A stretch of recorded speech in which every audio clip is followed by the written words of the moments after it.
వాస్తవంగా ఏం చేస్తే ప్రజలు మనం దిక్కు చూస్తారు, ఏం చేస్తే ప్రజలు చిరకాలంగా మనం గుర్తుపెట్టుకుంటారన్న ఆలోచననే లేదు.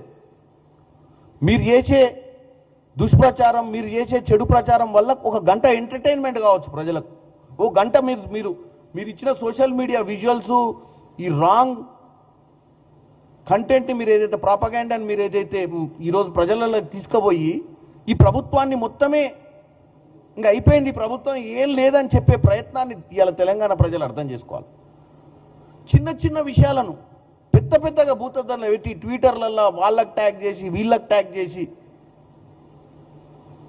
ఏం చేద్దాం అనుకుంటారో తెలంగాణ ప్రజలు. బీఆర్ఎస్ పార్టీ సైకో భావాలను, ముఖ్యంగా పార్టీలో ఉన్నటువంటి కేటీఆర్ గారు ఇవాళ ఆయన పిలిచి రాష్ట్ర వ్యాప్తంగా వాళ్ళ కార్యక్రమాలు చేసుకోవాలంటే రాష్ట్ర వ్యాప్తంగా వాళ్ళ నాయకులకు పిలిచి ఐకేపీ సెంటర్ల దగ్గర ఏమవుతుంది, రాష్ట్ర వ్యాప్తంగా ఇంద్రమ్మ ఇల్లులు పంచితే లబ్ధిదారులకే వస్తున్నాయా, పేదవాళ్ళకే వస్తున్నాయా, పేదవాళ్ళకు రావాల్సిందే అని చెప్పి పోరాటం చేయాల్సినటువంటి వ్యక్తి ఈ చిల్లర రాజకీయాలు మానుకోవాలని చెప్తున్నా. అది తెలంగాణ ప్రజలకు చెప్తున్నా.